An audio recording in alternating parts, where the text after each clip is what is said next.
형, 어, 오늘은 무슨 얘기야? 자 생각해봐. 네가 잠을 자고 있었어. 잠을 자고 있는데 밖이 시끄러워서 딱 깼는데 어떤 덩치 큰 남자가 네 와이프의 막 목을 조르고 막 이러고 있는 거야. 어. 그럼 너 어떻게 할 것 같아? 뭘 어떻게 그냥 뒤통수 날리고 빨리 저거 치워야지. 그치? 어. 그치? 어. 그런데 그러고 나서 봤더니 나보고 살인미수래. 뭐야? 굉장히 억울한 상황이 될 수도 있겠지. 어. 이렇게 방어를 한 건데 분명히 어. 살인미수로 고소당한 사건. 이게 바로 그 모두가 다 아는 유명한 애프터스쿨의 나나 씨가 당한 일이야. 아, 그래. 오늘은 이 정당방위에 대해서 얘기를 해보려고 해. 아. 일단 이 사건을 간략하게 말을 해볼게. 어. 이게 뭐냐면 검찰의 기소 요지에 따르면 작년 11월에 그 나나 씨 집에 30대 남성이 침입한 거야. 아. 근데 나나 씨는 어머님이랑 같이 살았어. 어. 근데 나나 씨 자체가 나이가 어린 편은 아니잖아. 어머님도 당연히 이제 나이가 많으시겠지. 어느 정도. 근데 이 사람이 사다리를 가지고 와서 올라가서 베란다를 침입을 해서 그 다음에 문이 열려 있으니까 들어간 거야. 그 다음에 기소 요지에 따르면 흉기로 뭐 어머님을 위협했다.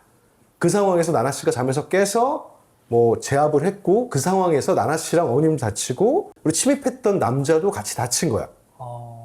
그래서 일단 침입했던 남자는 이제 체포되고 구속이 돼서 지금 재판을 받고 있고 그래서 체포된 남자는 체포돼서 구속된 상태야. 구속돼서 재판을 받고 있거든. 근데 갑자기 나나 씨한테 연락이 와. 그래서 얘기를 하는 게 지금 전에 침입했던 그 남자 있죠? 그 남자가 나나 씨를 살인 미수 및 특수상해로 고소를 했으니 조사를 받으러 오세요. 이렇게 얘기한 거야. 근데 좀 되게 억울하겠지? 억울하면 조사를 안 받으러 가도 될까? 안 될 것 같은데. 그치, 조사 받으러 가야 돼. 이거 자체가 좀 굉장히 곤란한 상황에 빠질 수 있지. 그러면 이거를 이제 경찰이 조사했을 거잖아. 조사 결과는 어떨까? 일단 봐봐. 분명히 야간에 남자가 침입을 했고 아무리 나나 씨가 운동을 많이 한다 그래도 건장한 남자보다는 당연히 열세일 수밖에 없겠지. 그리고 어머니가 위협을 받는 상황이라고 했어. 그치? 그런 상황이니까 어떻게 됐을까?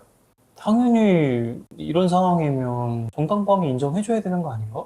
그치? 그래서 정당방위가 인정이 돼서 불송치 처분을 내렸어. 뭐 앞으로 일단 불송치가 났는데 뭐 불송치 났다고 끝은 아니야. 사실 불송치에 대해서 이의를 할 수도 있어. 이의를 하면 검찰 단계에 넘어가서 다시 한번 판단을 받을 수도 있어. 그럼 지금 정당방위라고 그랬잖아. 정당방위에서 가장 중요하게 여기는 두 가지가 뭘까? 정당했냐는 거. 그치. 일단은 굉장히 중요하지. 일단 위법한 침해가 있어야 되고 위법하지 않은 침해면 안 되겠지. 경찰이 이제 당신 영장 가지고 와서 체포합니다라고 했는데 거기서 막 싫어하면서 막 이러면 이거는 위법한 행위가 아니니까. 그치? 반대로 경찰이 영장도 없이 가가지고 막 날 체포해. 내 현행범도 아니고 뭣도 아닌데 체포살검인데. 그럼 그걸 막 저항을 하면 그건 또 괜찮은 거야. 근데 이게 정당한지 아닌지는 나중에 이 경찰의 공무집행이 정당한지에 따라서 갈리겠지.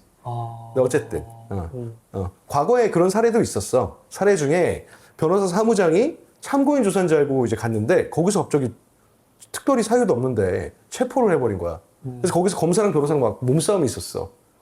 근데 이게 정당하지 않은 체포니까 이게 위법했고 그렇기 때문에 정당방위 인정을 한 사례도 있어. 야, 그렇구나. 일단 위법한 행위가 있어야 되고 거기서 불가피한 적절한 행동이었다.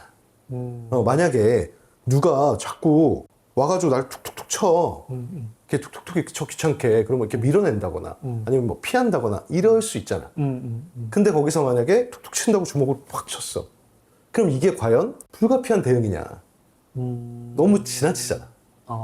이게 적정하게 해야 된다는 거야. 그 두 가지가 같이 이렇게 녹아 있어야 된다.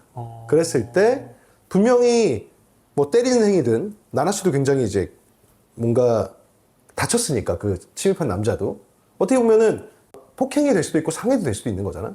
근데 이게 정당한 행위고 이게 도를 넘어서지 않았다. 그렇기 때문에 정당방위로 인정이 돼서 위법성이 날아가서 무죄가 되는 거지.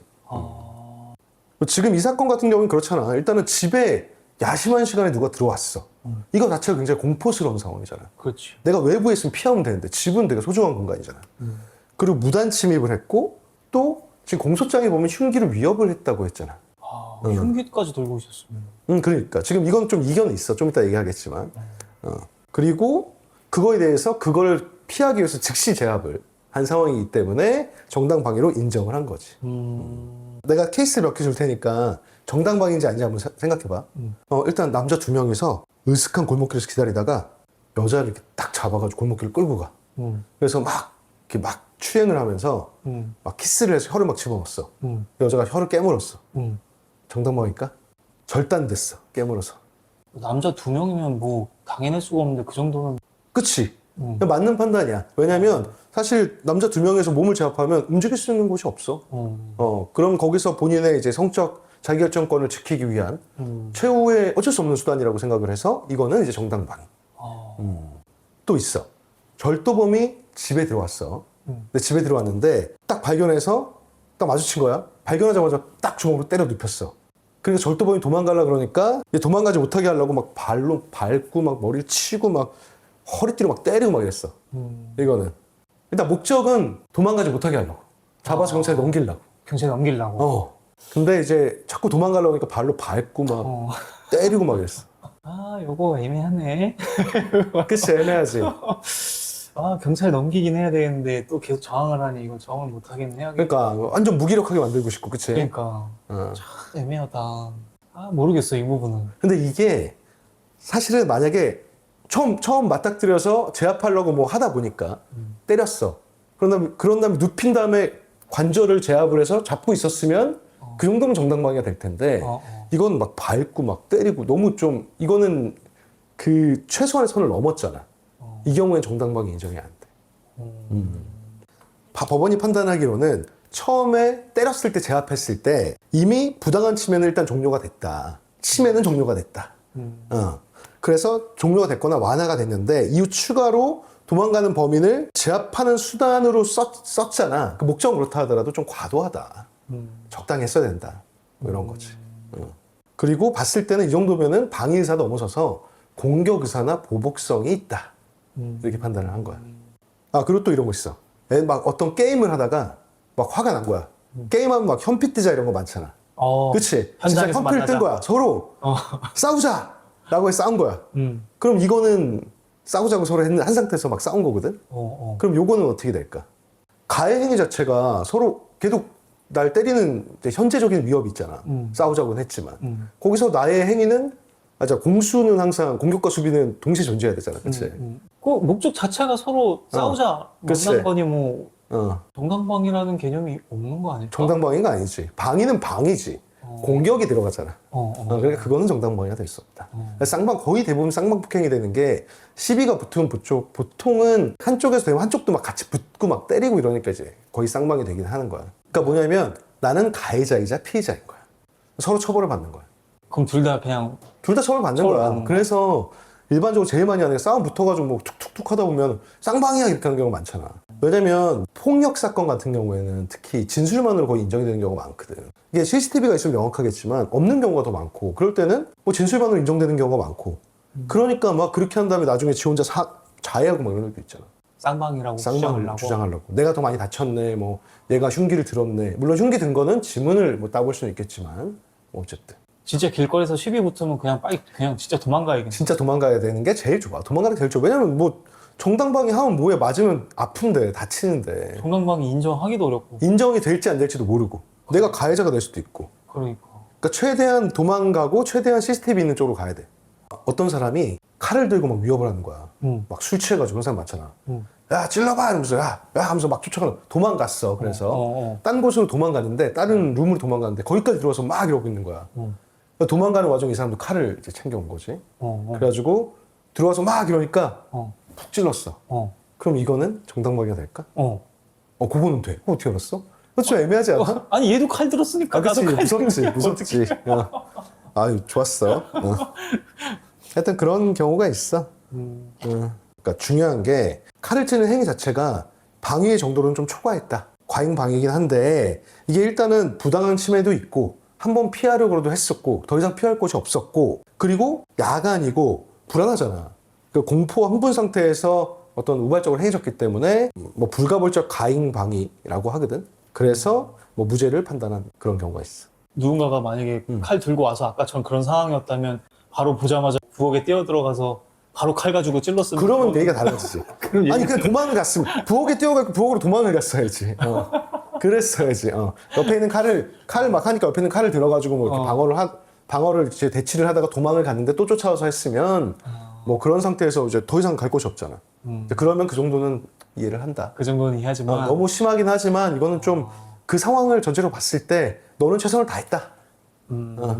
이거지.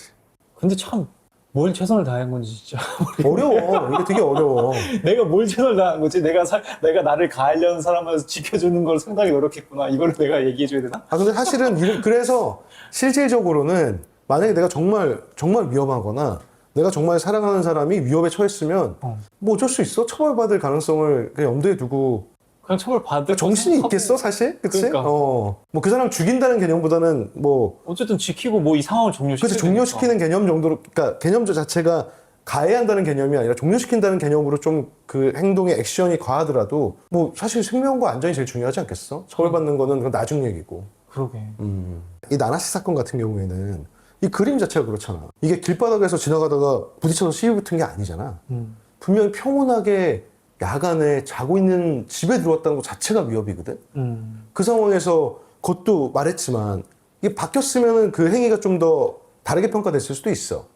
만약에 최홍만 씨가 집에서 평안하게 자고 있었는데 뭐 좀 극단적으로 얘기를 하면 중학생 철부지 꼬마애가 와가지고 뭘 훔치고 있었어. 근데 최홍만 씨가 가가지고 주먹을 날려서 애가 날아갔어. 이건 얘기가 좀 달라겠지. 왜냐면 최홍만 씨라면 뭐 흉기를 들고 있었다면 최홍만 씨 당황할 수 있겠지만 보통 최홍만 씨는 아시겠지만 뭐 셰미추츠 뭐 밥샵 다 때려잡은 사람이잖아. 근데 그 사람이 그렇잖아. 그러면 이렇게 딱딱 잡아가지고 누르고 있으면 되잖아. 이렇게 와 이렇게 해서 하면 되는데 거기서 주먹을 날렸다. 이러면 이제 그거는 그러니까 사람마다 과잉이 될 수도 있지만 지금 상황에서는 뭐 아무래도 여자고 또 연세가 많으신 여자분이니까 두 명이라고 하더라도 이제 힘의 우위에서 차이가 나잖아. 그래. 그치? 흉기도 들었다며. 그러니까 근데 그 흉기는 조금 얘기가 달라. 그러니까 서로 얘기가 달라. 그러니까 지금 공소장에서는 뭐 흉기를 들고 침입했다가 이제 공소장 유지고 지금 재판 중에 있거든. 지금 이 사람이 기소가 됐잖아. 침입한 사람이 기소가 됐는데 그 사람 얘기하는 게 나는 흉기를 들고 간 사실이 없다. 그냥 도둑질을 하다가 소리를 지르길래 소리를 못 지르게 하려고 제압을 한 거고 그 사이에 나나 씨가 나와서 집에 있는 흉기로 나를 뭐 위해를 가하려고 해서 거기서 몸싸움이 생겼다. 라고 얘기를 하고는 있거든. 얘기가 조금 달라. 그래서 그것 때문에 어쨌든 간 나나 씨랑 그 어머님 증인 신청했고 그건 검사 쪽에서 하겠지. 왜냐면 이럴 때는 검사가 입증을 하니까 검사가 그 사람들 증언한 진술조서를 증거로 냈을 때 그걸 증거를 부동의를 하면 일단 진술조서를 제출하기 전에 증인신문을 하게 돼 있으니까 검사가 그 둘을 증인신문을 했고 그리고 이 피고인 측에서는 이 흉기에 대해서 지문 감식을 의뢰해달라 이런 얘기를 했거든. 일단 좀 얘기는 조금 다르긴 한데 어쨌든 간 근데 이렇게 가해를 했다고 나오는 사람이 이렇게 고소를 한 거잖아 반대로. 근데 그러면 고소를 했으면 원래 없는 일로 고소하게 되면 무고죄로 처벌도 받을 수 있잖아. 근데 이거를 왜 고소했을까? 뭔가 일방적인 게 아니라 약간 쌍방적인 것처럼 끌고 가서 뭔가 좀 균형을 맞추려고 그랬다. 뭐 그것도 소송 전략 중에 하나야. 아까 말한 것처럼 일반적으로 되게 많이 나오는 소송 전략 중에 하나지만 사실은 그게 상황에 따라서는 오히려 반성하지 않는구나. 독이 될 수도 있어. 뭐 하나는 이럴 수도 있겠지. 정말 그런 상황이 있어서 그게 너무 억울해서 나는 그래도 싸워보겠다 라고 생각할 수도 있고 첫 번째. 두 번째는 지금 말한 것처럼 힘에 뭔가 이 죄책을 좀 나눠갖겠다. 내 죄책을 상당히 떨어뜨리겠다. 나는 단순 절도범인데 오히려 난 당했다. 라는 뭔가의 그 국면 전환을 하려고 할 수도 있겠지. 만약에 그래서 고소가 돼서 이게 만약에 기소가 된다라고 한다면 잃을 게 유명인이기 때문에 잃을 게 훨씬 더 많잖아. 그럼 뭔가 좀 달라지겠지. 그리고 또 한 가지는 사실 이랬을 때 거짓으로 고소하면 무고죄가 되지 않나요? 오히려 처벌을 더 받을 수 있지 않나요? 이렇게 얘기할 수 있는데 이 무고죄 역시도 명백하게 입증이 돼야 되기 때문에 단순하게 판결이 공소장처럼 당신이 흉기 들고 온 겁니다 라고 나왔다고 해서 이게 즉 이 판결로 인해서 당신이 나나 씨를 고소한 건 무고죄입니다는 또 아니야. 무고에 대한 입증이 또 돼야 돼서 무고죄도 증거 불증분의 가능성도 충분히 있기 때문에 그렇게 되는 경우도 많아. 무고죄 입증도 쉬운 건 아니거든. 반대되는 명확한 증거가 있어야 돼. 근데 지금은 그 안에 있는 거는 사실 진술뿐이잖아. 진술과 어떤 상황에 대한 증거뿐이지 CCTV가 있었으면 무고죄가 되겠지. 근데 뭐 거기 상황이 너무 명백하게 그 사람을 가해자로 가리키고 있다? 아니면 그 사람이 어디서 그 물건을 구매한 이력이 있다? 이러면 이제 무고죄가 될 수 있겠지. 근데 그게 아니라면 사실 애매하잖아. 그렇다면 무고죄가 안 나올 수도 있으니까. 지금 말한 것처럼 그 침입한 남자, 그러니까 피고인으로 있는 재판에서 이 사람이 지금 주장하고 있는 게 이거야. 난 단순 절도하려고 저택에 들어갔습니다. 그래서 흉기도 없었어요. 근데 이제 나나 씨 모녀와 몸싸움이 됐고 일방적으로 구타를 당했습니다. 라고 주장을 하고 있는 거고, 흉기는 피해자가 집에서 가져 나온 거고, 뭐 나는 그냥 절도만 하려고 그랬습니다. 라고 얘기하면서 이제 본인의 죄목 중에 뭐 야간 주거 침입은 되겠지. 근데 지금은 강도 상해니까 이제 그런 강도라는 부분을 빼려고 하는 거겠지. 강도 자체가 이제 떨어지게 되면 그 죄책이 상당히 떨어지거든. 이제 그렇게 해서 주장을 하고 있는 상황이고, 근데 이에 대해서 재판부는 누군가 집에 들어와서 그런 짓을 하는데 아마 그런 짓은 아마 몸싸움이, 어머님과 먼저 몸싸움이 있는 것에 대해서는 이견이 없는 것 같으니까 몸싸움이 있는 짓을 하는데 가만히 있을 수 있겠느냐, 입장 바꿔 생각해봐라 라고 얘기를 했거든. 이제 이런 걸 봤을 때는, 재판부가 봤을 때는 지금 아까 힘의 불균형이 있으니까 뭐 나나 씨가 진짜 뭐 그 상황에서 무기를 들었다 하더라도 그 정도까지는 정당방위 안에 있는 게 아니냐라는 취지가 아닐까 한번 예상을 해봐. 왜냐하면 지금 재판부가 기록들을 싹 다 봤으면 재판부가 이거 심증을 이미 세웠겠네 라고 할 텐데, 아직은 그 재판 초기 단계이기 때문에 특히 이제 증거 기록 중에 부동의하는 것들이 되게 많을 거라서 그런 것들은 지금 재판부가 아직 안 들어갔고 첫째 재판에서 그런 것에 대한 검토가 안 되거든. 그렇기 때문에 이제 딱 이런 거 보면서 느끼는 게, 아까도 말했지만 일단은 갑자기 막 위협적인 상황이 됐어. 그러면 어떻게 된다? 도망가야 된다? 그치, 회피하는 게 제일 좋아. 회피하는 게 제일 좋아. 그리고 회피할 수 없는 상황이라면 CCTV가 있는 곳에 있는 게 제일 좋겠지만 사실 칼을 들고 덤빈다면 CCTV가 무슨 소용이겠어. 죽으면 끝인데. 그러네. 회피할 수 있는 게 가장 좋다. 그리고 그 다음에는 어떤 진짜 맞서서 뭔가 가해를 해야 되는 상황이면 지금 이게 현재 상황이 유지가 되는 건지, 또는 내가 하는 게 좀 과잉이 아닌지, 내가 다른 옵션으로 이걸 제압할 수 있는 상황이 아닌지, 이걸 좀 생각해야 돼. 그래서 일반화해서 할 수가 없어. 만약에 내가 길에서 누가 나를 자꾸 막 시비를 거는데, 그게 막 나이가 굉장히 연세가 많으신 뭐 어르신이 술을 많이 드시고 그냥 감정이 격해서 나 시비 걸었어. 이제 그렇게 해서 나를 안 놔줘. 이렇다면 굉장히 이제 잘 살살 떼내야겠지. 피해야 되니까. 그리고 빨리 도망가야겠지. 근데 막 진짜 최영만 같은 사람이 날 잡고 막 날 들고 막 끌고 가, 어디를. 그럼 별짓 다 해야겠지. 그치? 그러니까 이거는 상황에 따라 다르다는 거야. 그러면 진짜 뭐 내가 관절기 쓸 수 있으면 관절기를 해서 뭐 하나 부러뜨리든지 이렇게 해야 될 거 아니야. 날 잡아서 막 어디 뭐 구석으로 끌고 가고 있는데. 그러니까 그건 좀 다르다, 상황에 따라서. 근데 거기서의 어떤 나의 최선의 행동인지는 파악을 해야 된다. 그리고 어쨌든 정당 방위를 돼도 당연히 조사 받아야 되는 거고, 또 역고소 당할 수도 있다. 역고소 당했을 때는 아까 말한 것처럼 이거는 지금 내가 현재적으로 굉장히 위험한 상태고, 그리고 아니면 가까운 미래, 이럴 수 있잖아. 갑자기 막 하면서 얘가 막 싸워가지고 막 얘가 막 날 죽이겠다고 막 오더니 막 총알을 막 넣고 있어, 앞에서. 그럼 뭐라 적질러야 될 거냐. 그렇지 않겠어? 총알 넣고 있다니까. 그렇잖아. 그러니까 이거는 이제, 그러니까 그런 것들을 이제 종합적으로 봐야 된다는 거지. 그래서 그런 상황들에서 정확히 판단할 수 있고 상황을 잘 설명해야 억울한 일을 당하지 않는다. 이거지. 법적 처벌을 받을 위험성과, 그리고 내가 살아야 된다 라고 한다면 나와 내가 사랑하는 사람이 살아야 되는 게 먼저 아니겠어? 그 나머지는 사실은 내가 정말 그렇게 나의 안전만을 확보하기 위해서 노력했다면, 그치? 그렇다면 나머지 법적 평가는 당연히 올바른 방향으로 나지 않을까 싶어. 뭐 그게 아니더라도 정상 참작이 충분히 되겠지.